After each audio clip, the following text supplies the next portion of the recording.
Well, I wish it was warmer like it was last week, but apparently we can't get that lucky. Cleveland, Ohio, Yeah. up and down, up and Maybe, down. maybe we could get headquartered in Florida. That'd be nice. We had branches there. Yeah, Oh, yeah? Yeah.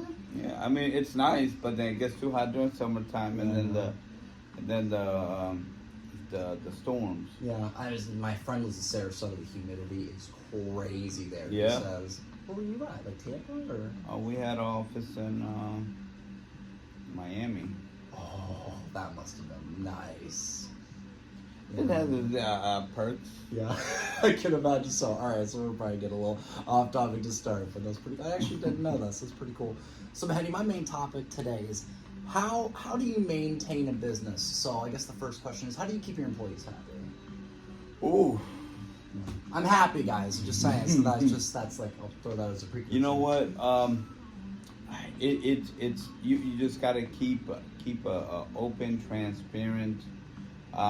Put people first. It's got to be people first. Employee-ran organization. You got to listen to your people. Yeah. And sometimes that's hard. You know, you can't please everybody, and sometimes the hard decisions have to be made. Yeah. Sitting at where you got to sit, but overall, just listening. I think listening and trying to do your best. I think that everybody knows that not everybody's gonna have it 100%. Sure. Nobody's ever gonna like everything about a company. There's always gonna be something, some personality. Yeah.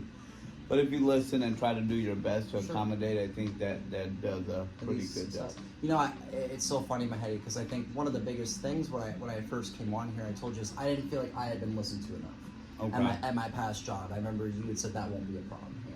You will be listened to. Your ideas will be instituted, whether they need tweaked or not, whether there will be criticism to come. And there has been criticism, but that's also how you build. Constructive criticism is important to anybody's career. It doesn't really matter. Constructive criticism. So that's what I mean. Yeah. Constructive criticism, and I truly do think that like my ideas have been adhered, and I think they have been listened to. Didn't always lead to success, especially at first. I mean, we're seeing a little bit. What different. is it? Without failure, you'll never Exactly. recognize success. Abe Lincoln ran for office, 6 times? He failed the first 6. Didn't even make it out of his primary the first 6 times. He lost his first Senate race too, I think. He's viewed as the greatest president in our history now.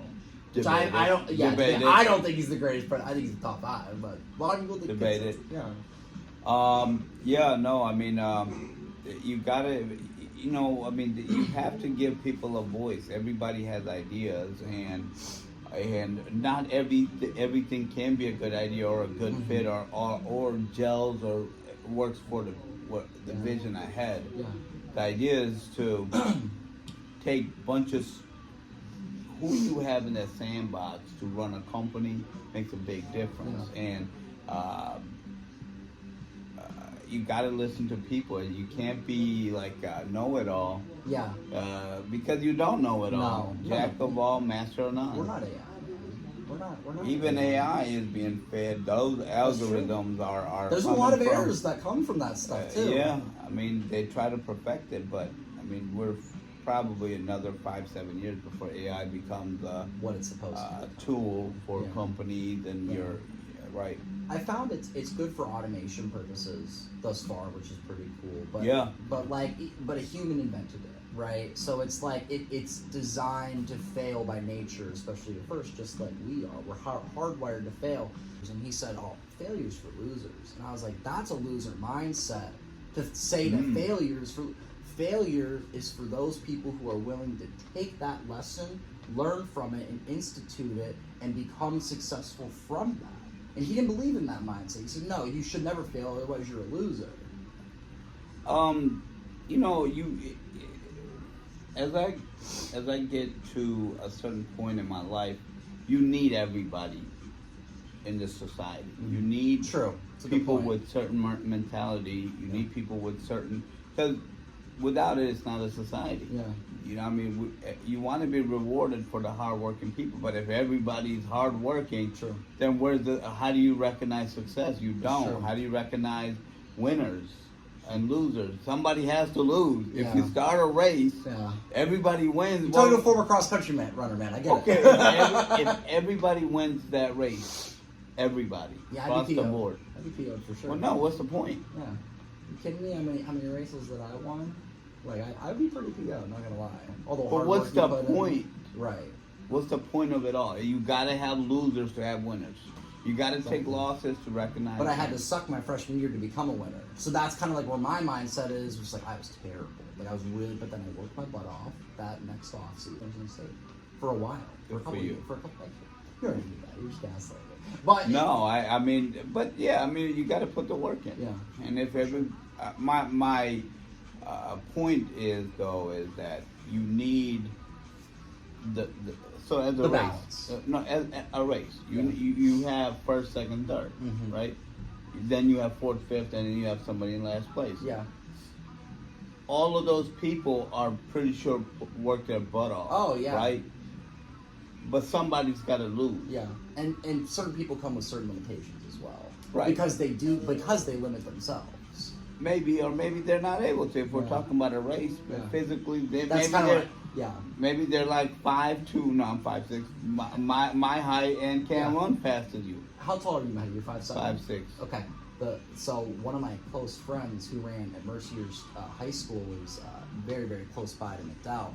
He actually was about 5'6", 5'6 and a half, and he literally won the state race. Good for So him. so height isn't a, but but I do see what you're saying, because height is a huge advantage when it comes to like running in particular too, like being 6 foot, 6'1", because you got the long legs, long strides. But anyways, I figured I'd throw that out there. Okay, I'm getting completely off topic here. So so I'm curious, as another subset to just that topic, how did you like originally run operations from a strategic standpoint? Like, what was the management style then? What did you change? What does it look like? I know what it looks like now, but like, walk me through that a little bit. We And don't disclose anything that you like don't want to disclose. No, You know what it's I not mean? about that at all. No. I'm pretty transparent. It's really, I think growth, and we as a company evolved into a different chapter. Our company back then was just young, with bunch of, we didn't have all the pieces, and we were working harder, not smarter. Where now we have evolved into working harder. I mean, Or working smarter versus harder. Yeah. You don't need as many bodies to get a job done. Oh, no. Back then, when I started, I mean, shoot, I was taking application by hand. We had Can you big, imagine? bulky monitors, not DOS system. I think Windows 97 or 98 just got introduced, or 2000. I don't know. It was I originated with handwritten reading guidelines. So back then, guidelines were easier. Yeah. So you got, I mean, people were different. Yeah. When I started the mortgage industry, people were different. Nowadays, people are completely different. Yeah. The generation's different, the language is different, the work ethic is different, the technology is different. It's Totally approachable in a different way now. you would think. I mean, nowadays people don't like general human contact. When Yeah. somebody calls somebody, Yeah. why didn't you text me? Yeah. Why didn't you email me instead of back then? Or I'm a phone call guy. I could text you 20 times or pick up the phone and address it in 5 minutes. And it's funny too, because he's absolutely right when it comes to that. I always see this is the phone man right here. Probably like what, 7 out of 8 hours a day. More like 25 out of 24 hours. Yeah, I was gonna say. So is it like the working harder part was just like the big thing that like didn't work, and you had to figure out how to not automate it, because that's just like kind of a buzzword for today, but how did you make it easier on your operations, like, and kind of just reduce that, not workload, but reduce the grind, the hustle grind, I guess, and maybe not getting as much work done as could be in a shorter amount of time? Well, digital Oh, yeah. digital has, we are a paperless company, so everything is digital. Our from beginning to the end, it's all digital. So that's one. I mean, that's it. Yeah. That's it. I mean, with systematic, the systems that you put in place with the proper technology behind it, the automation, Yeah.